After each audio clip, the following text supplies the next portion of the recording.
Right. This is that one. This is that one. This one. That one. The one we done previously. This one is now that one. This is this one, but this is that one we were talking about. Yeah. No one's gonna even know. They're probably sat there going, "What the fuck are they talking about?" That's not it, is it? That's not it. That's not. No, that little sentence is from. No, that is Jamone. That's Jamone. Because when he says he's basically playing. If you've probably watched the YouTube clip now, that was your homework. He's playing the guitar and goes, "I'm going to play this song. It's called This Is This One," and he's playing. He goes, "Hang on, no."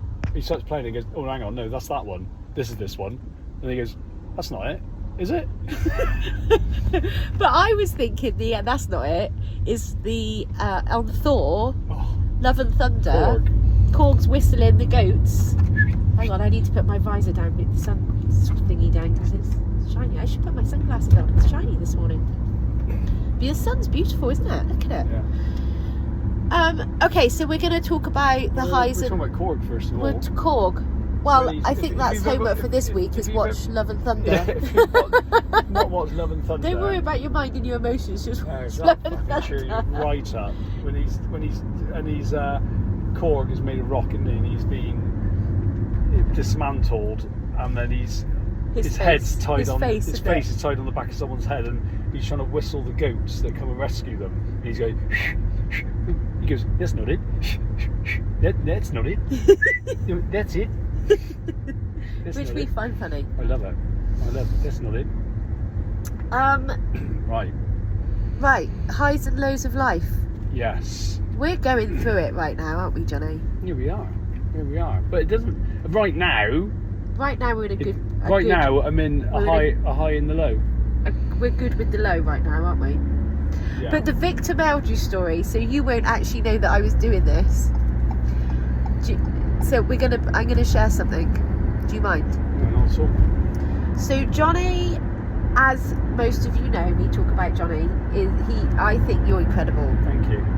I think we've just gone to the motorway, so if the road got louder, that's why. You're welcome. I think Jonny's amazing. Really incredible. I see his brilliance. And when he starts to get a bit vulnerable, and I see this in every single one of my clients, especially men, vulnerability to a man especially is a really scary place to be. So we go to anger or frustration because that seems to be a more easier emotion in some way to feel than vulnerable. And what happens when you're angry and frustrated, it can come out on others. Now, Jonny, you don't portray your anger and your frustration ever to us. Well, I might do. It's all according to what this story's going to be. Not at us. This might be the first time. It's not a bad story. But you definitely do it to yourself, and the way that I see this show up, and you'll have to explain what's happening in your head when you're going through it, but you growl at yourself. Yeah. Like you growl at yourself. And not no, not in a sexy way, not in a grr baby, in a really aggressive, angry way, and you're talking to yourself in a really like fucking hell, like come on, you gotta like get out of this almost. But there's so much aggression around how you're talking to yourself, and that's quite unpleasant to hear, you treating yourself like that from the outside. Luckily I know that with the skills I've got, I have to calm myself, that's not a problem. I can do that, but particularly this comes out. So Victor Meldrew, for those of you that don't, not Victor Meldrew, well it was Victor Meldrew, but who's the guy in Fawlty Towers? What's his name? Victor Meldrew. No, what's the guy in Fawlty? Yeah, what's his name? It's Basil Fawlty. Basil Fawlty, that's it. Basil Fawlty used to like bang his head against the wall. So that our character, when anything to do with technology, that's Jonny gets like Basil Fawlty. And the other day he was downstairs trying to do something on his course, and I'm upstairs and I could hear him doing his Basil Fawlty. And to begin, like, my instant reaction is like, oh God, I don't want to hear that. And then I think to myself, hang on a minute, I've got a choice here. I can either get pissy or I can find this funny. And then I was giggling away to myself. I was laughing so much at your Victor Meldrew. But I knew I couldn't come and show you that funny, because at that moment, not Basil Fawlty. At that moment, if I'd have come down laughing, you would not have found that funny. And so this is what comes up for me as I listen to that. Do you know why I think this? Do you know why I do it? And I think this is why so many men do it, and they won't even know they're doing it. Is because what you want is someone to come round and make you feel safe and put their arms around you, and that. So you won't ever have known this until now. Because I thought this the other day, that is asking for help. Well, but what's interesting is in the past, I would have come over, because that's my instinct, is to come over and give you a cuddle. But this is the thing, right? When you're but you push it away. Yeah, exactly. And so for me, simply, what I've learned is, when I get to that point, it's just because I don't want to feel the discomfort. That's what it all comes down to. Yeah, if you think of everything in life is. So I'm like applying for certain jobs whilst I sort of build the coaching, and what it is, it creates lots of fear, uncertainty, and what is brought up for me is a lot of self-doubt. And what it's done is brought up a lot of shame, and beneath that shame is the beliefs that create that shame, which for me is I'm fucking useless, I'm not good enough, I can't do this, I'm not capable. Now, a lot of you go, oh, that's terrible. Well, actually, interesting. That is also thoughts that I have. Yeah. But so, first of all, what I'll say is, it's not terrible.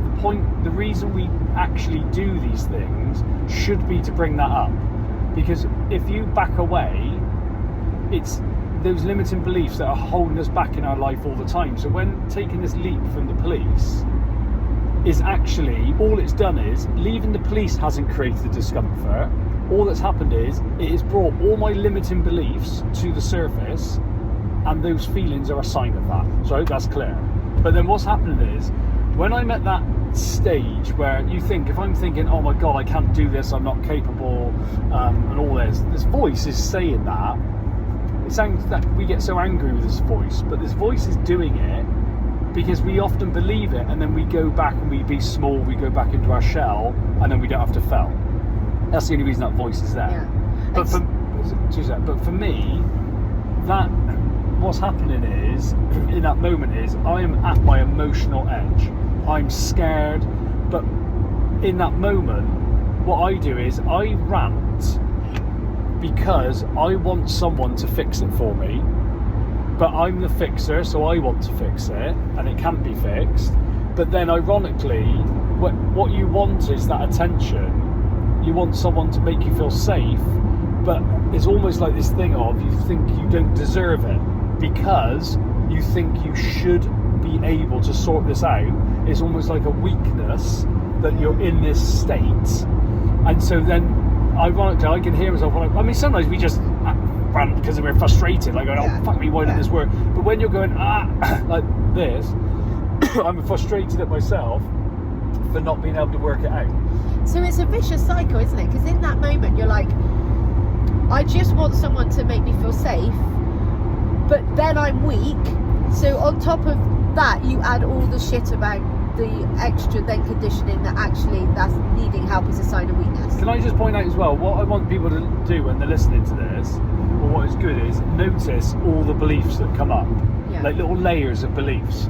So you're thinking, oh, like, you can't do this thing, and then you're thinking, oh, I'm not capable, and then you think, oh, I should be able to do it, there's another belief, and then, oh, because I'm going through this, I'm weak, another belief.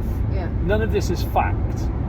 But what's helped, this is where you can make so many big leaps and changes, and you don't have to go into your childhood or anything like that. What I find I've done is, I noticed that, and I noticed, for me, a lot of shame coming up, which I haven't really experienced a lot of before. And then you just bring those beliefs into the light, you become aware of them, and you realise they are a belief. that is really all you have to do, and not try and change it. So you're feeling that discomfort, and you will cry. I've had lots of that, but add in the anger. What I find is it's like my default, but what it does, it hinders the growth. Well, and it's interesting, isn't it? Because I'll be the judge of that. So for when I'm looking at it, I'm fine with the fear. Like, you being frightened, that to me is the most purest, appropriate emotion for what we're currently going through. Let's explain what we're going through, actually. So it's the 1st of November, and I just realised, did you message Ian yesterday? It was his birthday. I forgot to message Ian. Happy birthday. Happy birthday, Ian. Well, I think it's Who would never listen. I think it's the 2nd of November, isn't it? No, it's the 31st of October yesterday. It's Halloween, wasn't it? Yeah. So he will never listen to this, I don't expect. Maybe we'll get him to listen to it. I hope not, because I thought it was birthday. Oh. So it's currently the 1st of November. Jonny, you handed in your notice, didn't you, to the police? And your last day was 23rd. So we are just of October, which was a few days ago. So we are currently a week into being. I'm not quite fully self-employed. I work with a business life coach and their staff, but for your half of the bills, or 75% of the bills, we're covered for this month, aren't we? But currently, factually, the math is we don't actually know how we're going to pay next month's round of bills, do we? We don't have the money. Yeah, well, the fact is, we've got lots of things in the pipeline. Yeah. But I haven't got any. Well, how I view it is, whereas before we had regular income. Yeah. Now we don't have that regular income. We have to go and find that income. Yeah. So we've changed we've come out of we're trying to come out of the employee mindset where you're used to having that regular income unless you get made redundant or you do something wrong and you get sacked every month. We now don't have that as a safety net, do we? No. So this is what has brought up all the fear, all of the shame. I felt so much shame over the last week. But the reason I'm feeling shame is because my brain is convinced I should be earning more money. We shouldn't be in this position. We should. So shame has come up for me. Fear has come up for me. Self-doubt has come up for me over this last week. Now, going back to what I was going to say about the anger and the frustration, I'll say it in my words, but I'm there for you with the vulnerability, the fear, the shame. I think when you're going into a growth scenario and we've got children that we want to keep safe, as in shelter and food, I think those emotions are very appropriate when you stepped out of your comfort zone. So I'm there for that. Like I'm there to hold you through those fears for myself and for you, because I think they are the true real emotions that we need to deal with. The anger and frustration, I know, are the protective mechanisms. They're the protective emotions, but it's very hard to see someone you love beat themselves up so aggressively. And that's the bit that I think actually creates the disconnect, because if you just sat there, or any man or any woman actually sat there and allowed their loved one to see them cry through fear, frustration, grief, whatever, that creates a true connection because it's a true emotion.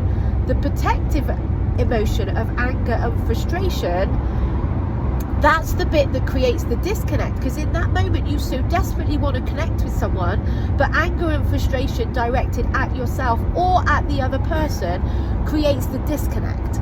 That's interesting, because you're smirking. What are you smirking about? Because I could coach you about this, because you think the disconnect, that you don't create the connection, you think that me expressing that creates your connection. No, it's interesting because I think we think the problem is, the fear and the fear and the vulnerability is the problem, but actually it's the anger and the frustration, which is the optional layer that we add on top to protect ourselves, is more the problem. But this is my view, okay? And because I think men and women, masculine, feminine, however you want to view it, is different.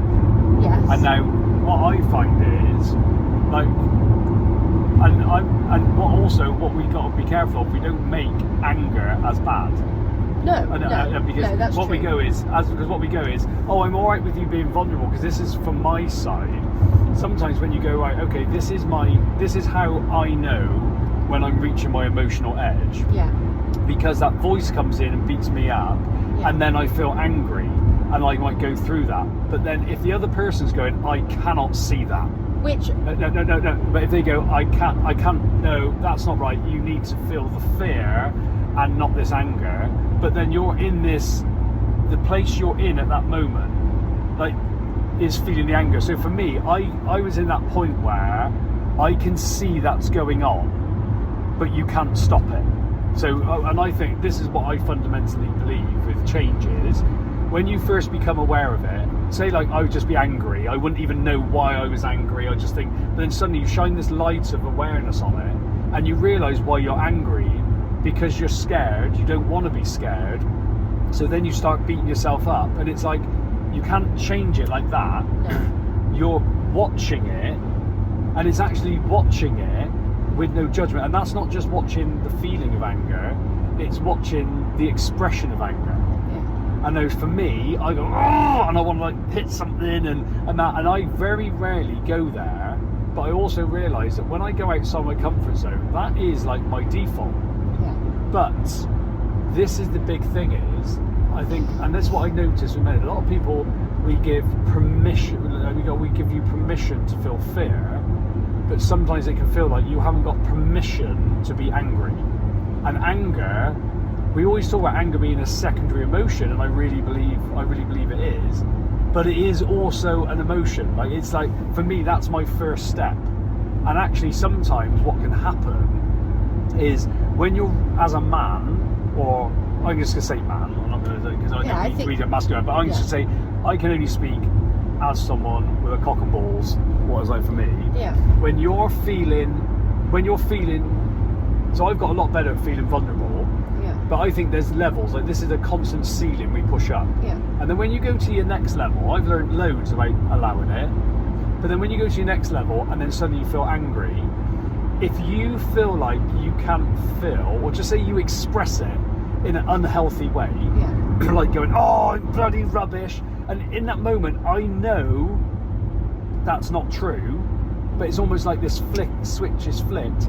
If you're thinking, I've got to suppress this because it's going to cause a disconnect with someone else, then ironically, I think that causes a disconnect. Yeah. If that makes sense. Yeah. So in my head, how the way that I actually manage it, because I also know through our coaching and through the people that I've coached and through my own experience, when you feel like you have to change the way you are to try and pacify someone else or make someone else happy, that feels really fucking shit. It feels really shit. And that creates more tension, it doesn't create less.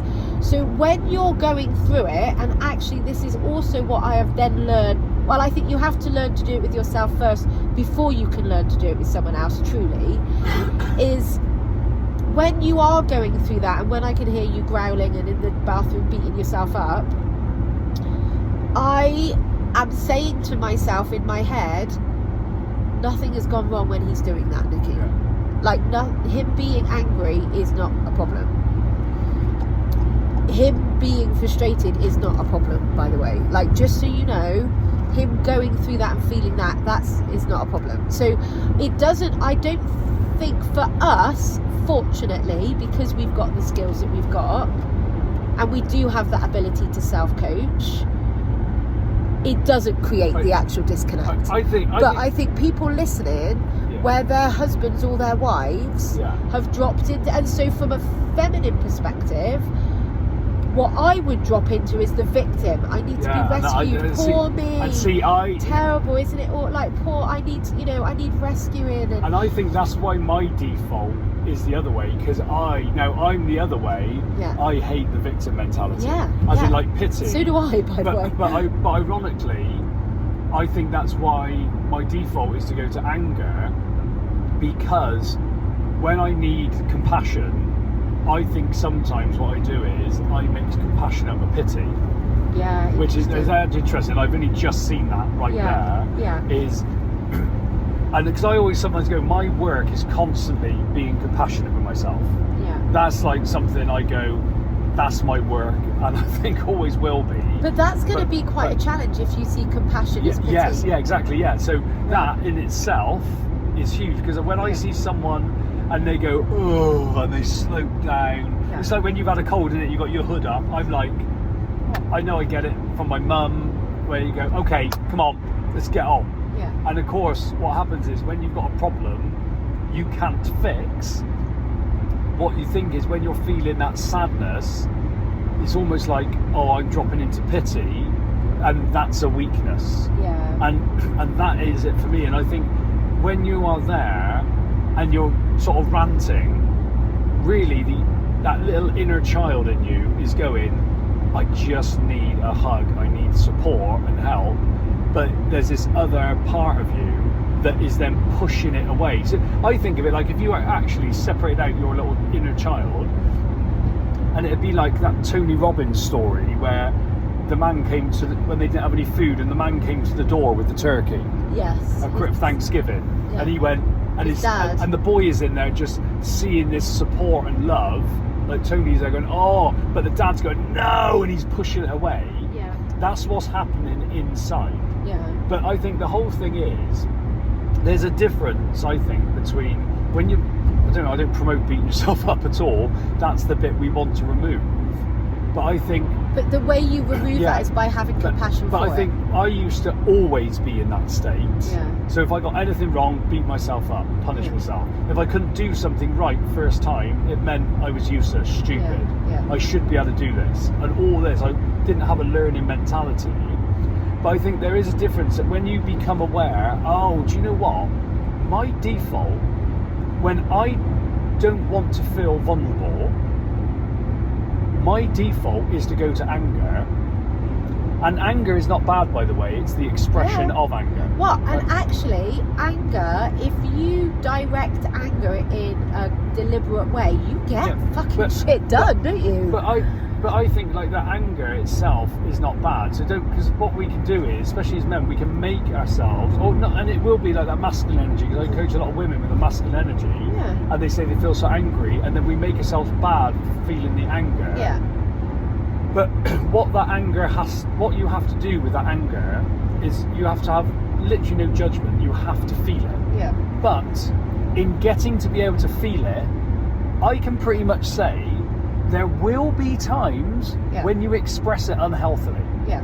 Now, my unhealthy is I might go, oh, like hit the sofa. Yeah. And I haven't done that for years, I think, have I? No. I haven't done, like, literally, I feel calm, and people go, I can't believe you do. Well, since we learned. Yeah, so 6-7 years. Yeah. But also, what's been interesting is once I go to that new level, all that fear comes up, and I go, oh, I found the level, and actually getting angry and beating myself up, what it does, it makes me go back to where I want to, run back to that other thing. So I think what I'm trying to say is, you've got to have a really good relationship with yourself.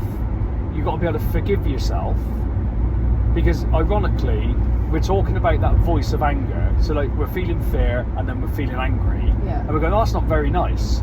But what we do then is we judge that anger. We can't just say we do express it in not a great way. Like we go, oh shit, no, and we chuck something across, hit the laptop or whatever. Yeah. Then what we do is we judge ourselves for that. Yeah. Whereas what we've got to be able to do is go, I've just dropped into my default. And then what I've done now is I've learned, and I've been learning this week, I've been learning to feel that anger, and then it opens up to what's really underneath, which is that vulnerability, that shame. Yeah. And this is the ironic thing, I've then been getting more done. Yeah. Because when I come to do something, I realise, oh, when I can't work this out, I'm just making it mean that I'm useless. Yeah. But then I can just feel that, and ironically I've been getting more done, working more stuff out, been enjoying it more, which has actually dispelled that belief.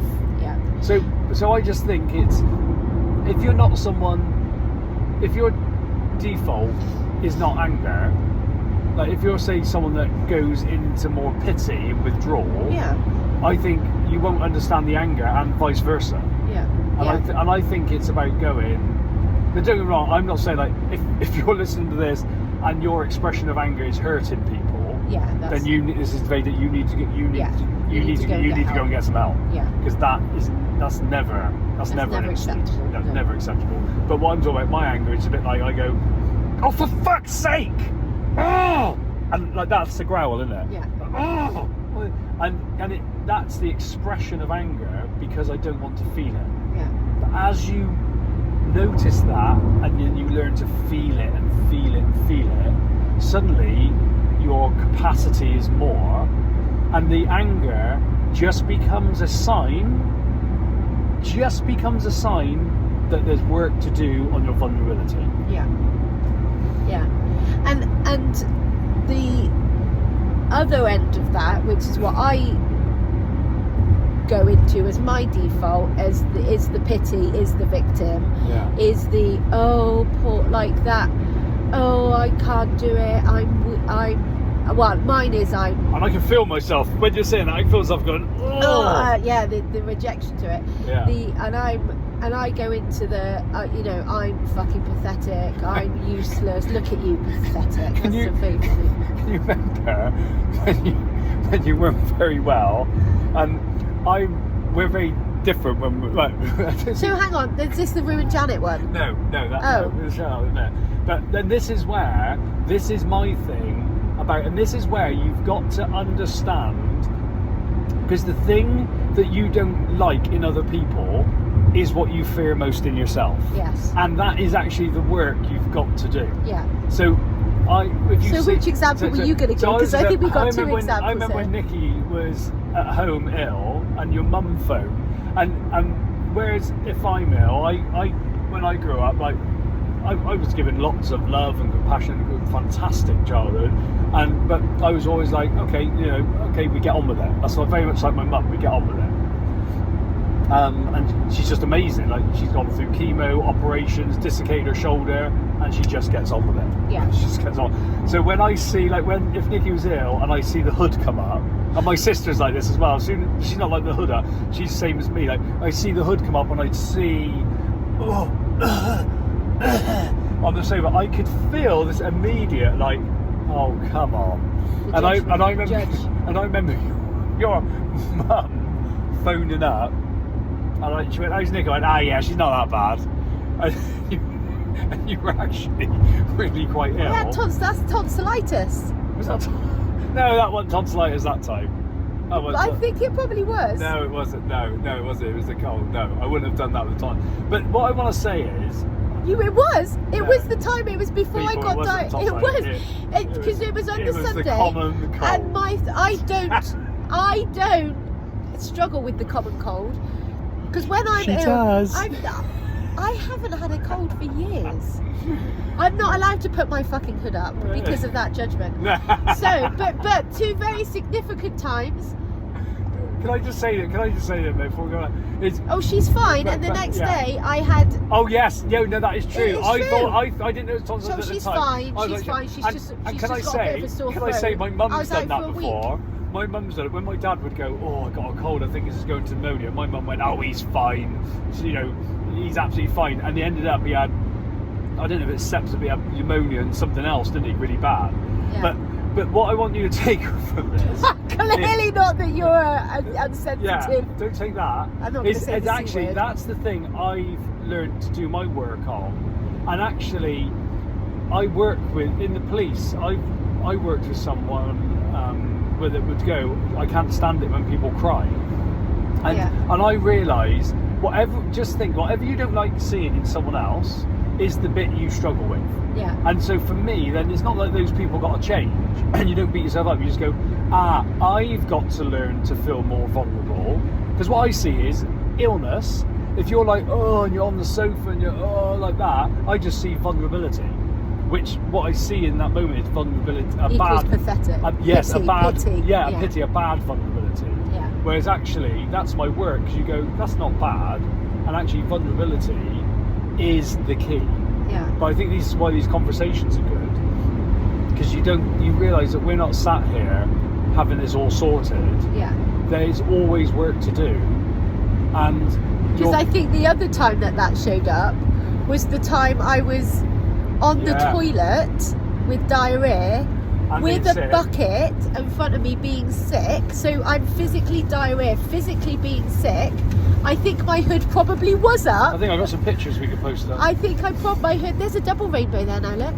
My hood was up, and you were we were at our friend's house, so I wasn't even at home, I was in someone else's bathroom, and you came up, and because you see vulnerability as pity, and that's judgment, he's crossed his fingers, he's got something to say, hang on, and you came up and you went, well, what do you want to do, Nicky? Like, what do you want? And I'm like, right now, please, I just need to sit on this toilet. Yeah. But because you didn't know how to deal with yourself, you possibly didn't know how to deal with me. Looking back, we can see that now. But this comes back to being the fixer.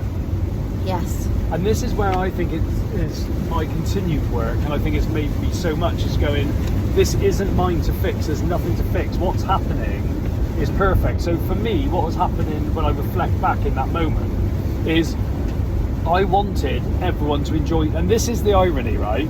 When you want everyone to be happy, is you end up making things worse. Yeah. So in that instance, when Nick is like that, we'd all gone over, and had you eaten something? It was a reaction to because I now realise, looking back at the tonsillitis, you thinking it was just a cold, you had gone out and got me some decongestant. Yeah. So on top of tonsillitis, I also then had... That wasn't the same time though. Diarrhea and sickness, no. So we were going over to Ruin Janet, and I took a decongestion, and I think it's the reaction to the decongestion. Yeah. But this is the lesson about how when you don't embrace negativity, and you want everyone to be happy, you create more negativity. So what was happening there was we'd gone over to our friends and really sort of being really looking forward to it and want everyone to be happy and having fun. Yeah. And then suddenly Nicky is very ill, and because I was that fixer mentality, I go, right, I need to solve this, and because you can't, and then suddenly you realise, Nicky's, and what I'm actually thinking is, I don't actually like to see Nicky like this. Yeah. But I can't do anything about it. So then I feel a frustration, and then we express that frustration in that way, and it kills the connection. Yes. And I think I've got a lot better at that, haven't I? You've got loads better. I mean, that was, 4 years ago now, no, wasn't it? More than that. No. Was it before COVID? Yeah, it was before COVID. Oh, was it? Oh, so we weren't even coaching then at that point, possibly? No, because it's at Blue's old house. Oh, it was, wasn't it? And the balls were tiny. So we didn't, a lot of the time, when you start to learn how to manage yourself in this way with your mind and your emotions, we are always looking back, aren't we, really? You've got to look at the only reason you want to look at the past, in my view, is to learn. Like, if I was looking, now, if you see, like, you imagine this conversation with a lot of couples, it'd be like, no, I didn't think that. Yeah. But to be able to then, when Nicky's saying that, I'm feeling that sort of shame coming up, and realising that's because of what I'm thinking now. Yeah. But then when you own that, and you take responsibility, you can go, oh yeah, look, this was actually what was going on there. Look at this. I didn't, and this is in the simplest terms, I didn't want Nicky to be uncomfortable. Yeah. I couldn't fix it, so I was frustrated, and so then I spoke to her in a really gruff way and went, well, what do you want to do? Yeah. Which then created a disconnect, and then all the guilt and shame that I then got to deal with, and then the making up. Yeah. Whereas in that moment, what I've learned is you can't change the past, but we can learn from it.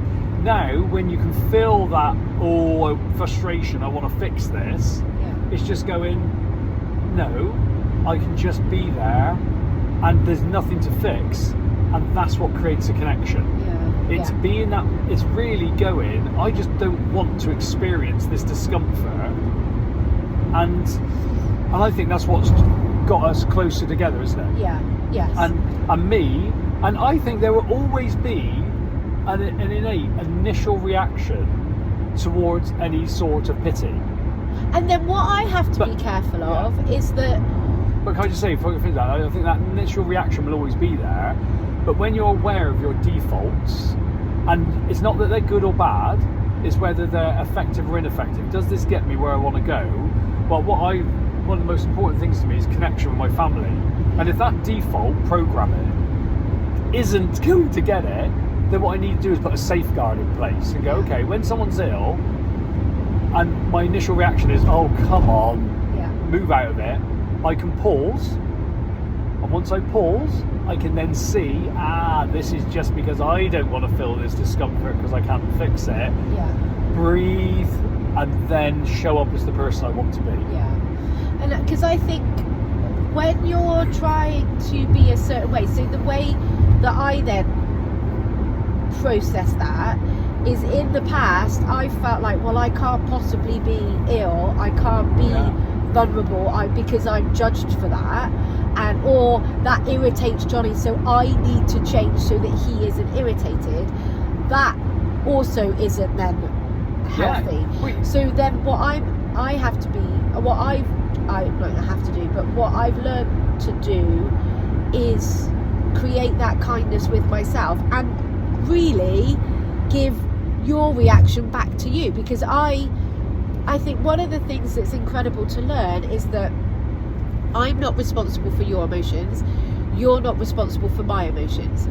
And then what happens is we're able to have really quite challenging conversations in a very calm way, because we're taking responsibility just for ourselves. So, you know, when I've said about paying for coaching and that's triggered your fear, you've been able to say to me, you are a threat to me right now, Nicky.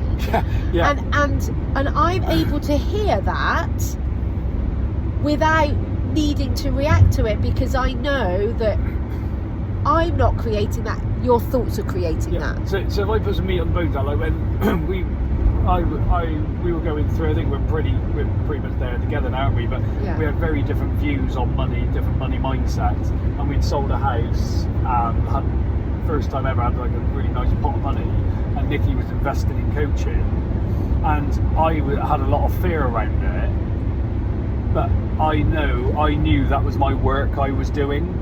But this also comes down to when you can communicate what's going on for you, and it's, instead of bottling up, going, right, this is not from and this isn't from blame, because when you when you have this, what we call emotional adulthood, a full responsibility for your emotions, you can communicate in a way that is so healthy. So I was actually able to say, Nick, that at the moment, you spending that money, when you spend that, I think we're going to be in the shit.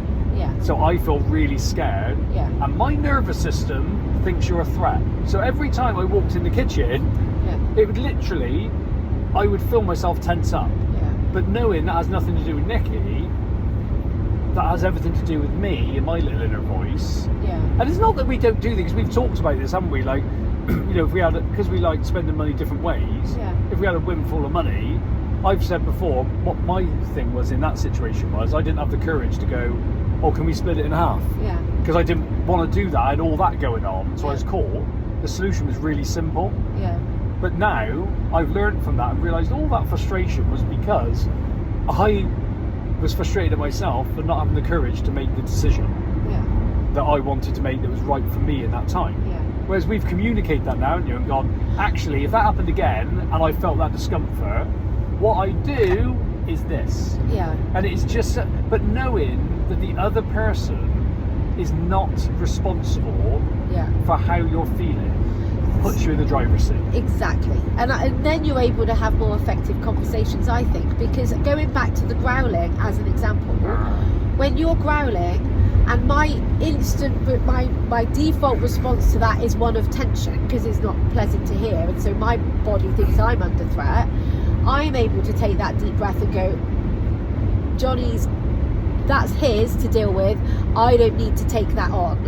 And so when I then, because we are responsible for ourselves, we're not trying to please each other, the conversations that we're then able to have are so much more effective, like and productive, aren't they? Yeah, like this. Because the ironic thing is, and this is the thing, if I go to that place, if I go, oh, like that, I come out of it very quickly. Yeah. But the thing is, it lasts longer for you, doesn't it? Well, if I attach to it... Yeah, if you attach to it, like that's what used to happen, wasn't it? Yeah. You go, oh, I feel really bad now, and I'd be like, oh, I'm sort of done. Yeah, I'd feel bad for hours, and you would be over and done with. But what I've realised is, I don't want to be... I don't want to be that way.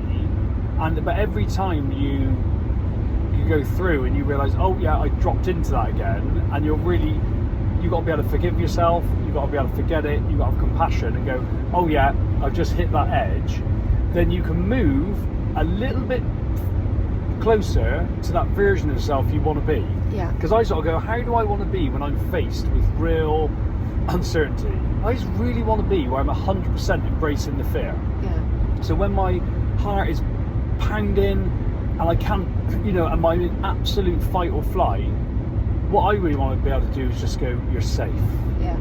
You're safe. But I've learned from what I've gone through now again, and I'll move that through. Because what I've realised is, as soon as you move through the fear, it's never as bad as you think, and actually all the good stuff is. Yeah. But it's because it's definitely not healthy to stay and be motivated by anger. And the danger is that sometimes we see that it produces results. Yeah. But I don't think as well we can demonise anger. No, not at all. Because especially if you're that type A personality, when things don't go your way and you're feeling scared, your default may be anger. Well, can I say this? Because it's in my head, because it's come up a few times, I keep forgetting it is. I heard this on Instagram, and he was a monk that was speaking, and he said, like, really the thing that causes the problem is pushing our feelings away, hiding them. So there's two things we often do, and we want to do the third. We either push them, we either express them negatively, so like shouting at someone, which I gotta say, even through this we haven't done that, have we? No. Like we go, like I've been like that and you've not, like, but I know I haven't, where I've moved on a lot is I haven't put that on, it hasn't turned into an argument with you. No. But just say like you're expressing the anger negatively, like you're shouting, coming home and you're arguing, that causes a problem. Yeah. And if you're pushing it down, if you decide, oh, I can't, being angry is bad, and you push it down, that's what causes disease and problems in the body. Yeah. What has to happen is you have to let it move through and feel it. Yeah. And I think for me, anger is such a hard one. I can sit there with shame, I can sit there with fear, but I think anger is so hard because everything in your body in that moment is saying, for me, fight. Yeah. It's literally like someone's in front of me, attacking me, and everything's charged, ready to go, and then you're just watching it. And I think you said this to me, and I think this is what I've started doing as well. In those moments, don't go in punch bag, don't go in beast yourself, because that adds more cortisol. Yeah. Go for that walk. You will not want to. So one of my safeguards is to move. Because I realise when I've got anger in my system... Not moving like we were talking about last time in avoidance and going for a run. But moving, like listening to what that anger needs to do. Because it's in the word, isn't it? Emotion. Motion. It's designed to move. Yeah, that's look at that old car. And so for some people it might be going for a run, but doing that very deliberately as a way of moving. It's a difference it's a difference, isn't it, between doing the thing for avoidance and doing it to process. Well, one side, avoidance won't be peaceful, processing will be. You'll know if you're trying to avoid it because you're literally running to try and quieten it. Yeah. Whereas when you're going out, when you think, especially when you're angry, you've got all these chemicals in your body which are literally telling you, normally anger for me is the option to run has gone. Yeah. I can't do that. Freeze isn't working. So what I'm going to do is I'm going to fight it. Yeah. So you got to think you've got all of that in your body. Yeah. But then, if you go and run and you're trying to avoid it, you're not addressing the thoughts that are creating that anger. Yeah. Whereas when you go out consciously and you're processing that, but you're moving, what happens is you burn up that cortisol. Yeah. You burn it up, it flows through, and then you're like, and then you can reset. And then what you'll find is then you're then in a position where you can sit and process and feel that anger. That's my take on it. Yeah, yeah. And it's exactly the same with the opposite. Like, we don't want to demonalise victim. No. Because that, we all have our different, like, default settings. And we also don't want to demonalise that side of it. When you drop into that, that's not a problem either. And again, the same thing is exactly relevant. You move, you breathe, you do whatever your body needs to do in that moment. And if you've got someone that doesn't like pity, you realise that's on them, not on you. Yes, yeah. So if that is your default, and also I think sometimes it's good to go, because when you sort of deny yourself these feelings and reactions, sometimes it can cause more attention. Yeah. Whereas I think also what you can do is go, right, give yourself a certain amount of time, like to pity yourself, to be angry, but then you go, after that time, we're moving. Yeah. Because then it's like having a child that it can't have the sweets, and you're going, no, you can't feel like that. You must feel happy about not having the sweets. Yeah, well, it's not going to feel happy. No. Let it not feel happy. Let it not feel happy, and it might go and do all that. But then you go, right, we've had 5-10 minutes. Now we get on with it. Now we rather than staying in it. I think that's always useful. Yeah, exactly. Because like you say, but what I realise is, ironically, even though I say that anger when I'm scared is my default, probably what is actually my default is pity. Yeah. But because I have so many negative views about the feeling of pity, I then go to anger. So actually, as we talk about it, probably pity is my default. Yeah. But I don't like it. So if I just allow myself, instead of allowing myself anger time, allow myself to have pity time. Yeah, that's interesting. The anger wouldn't be there. Yeah. So there we go. Yeah. So what I thought we were going to start off talking about was how, when we take this, like, if you were listening to us, watching us on social medias, you will see that we've taken this big leap, and we're in for our future, we're showing up for our lives, that everybody thinks that's going to be happy, joyous and motivating and positive. And they go, it must be exciting. It must be really exciting, and it fucking isn't, is it? But part of it is. Part of it, like now, I feel really excited. Yeah. And I go through that. But to get to that bit, we've had to go through a lot of fear and shame and self-doubt, and there is still fear, shame and self-doubt. But that is the growth, isn't it? And this is what I've realised, when I go through it, I come up with stuff then that I can help other people with. Yeah. And I realised that I suddenly wrote down like a 3-step thing why we set goals. Yeah. Because people go, we don't set goals because I don't think I can achieve it. But that's the very reason you should set big goals. I never got this before, because everyone goes, make it achievable. Make it achievable. Yeah. But there's a thing called impossible goals, where you go, this seems impossible. Yeah. But the reason you set them is because if you keep setting goals that are achievable, you're using your same thought processes and patterns to solve that problem. Yeah. Whereas when you go something big that you've never done, what will happen is it will bring up loads of discomfort. People then want to back away. Yeah. The point of that discomfort is behind all the fear, all the shame, all the anger, is a set of beliefs which are running like a default program in your brain, which if you don't address them, will dictate your whole life. Well, it keeps you small. It keeps you safe. Yeah, it keeps you safe. Yeah, because what your brain is constantly going, I'm not capable of that, I'm not good enough for that. Safe is familiar. Whereas if you suddenly went, do you know what, I'm going to go and do this. Yeah. And you realise that if you don't get there, so for me, just say my coaching business doesn't take off as I want it to. if you've got that detachment that this thing means something about me, then what you can do is you can set goals to evolve as a person. And I've only really just got that now. Brooke Castillo, who we trained with at Life Coach School, said this all the time. But when you realise every goal is just shining a light on the limiting beliefs that you hold about yourself, and it is as simple as this, you don't have to do loads of work to change it, you just hold it there in the light and you keep going. You keep going, small steps.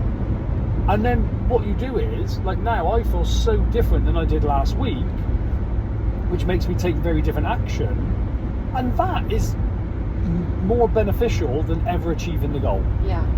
I like the way that Gay Hendricks in The Big Leap, he describes it, doesn't he? He just says you literally just become aware of it, don't you? You just become aware of the sentence and the feeling, and then you do it. You do it the do thing anyway. Well, something that came up for me, which hit me like a sledgehammer really, because I really didn't like the fact that I was thinking it, and this is where you can't judge your thoughts either, was when I left and then I was looking for jobs. Ironically, I was getting interviews for every job I was going for, but I didn't want them.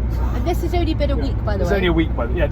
So this was within the first 4 days. It felt like months, but because I had a lot of shame about if I can't provide and all this, I was thinking my belief was I'm fucking useless. Now that is something I had not addressed because I'd stayed in my comfort zone. That belief comes out as soon as I step out of my comfort zone. So now what I did was, first of all, I struggled with it and fought with it. That's the anger, because I'm going, I don't want to feel this, and I believed it. That's the problem, I believed it.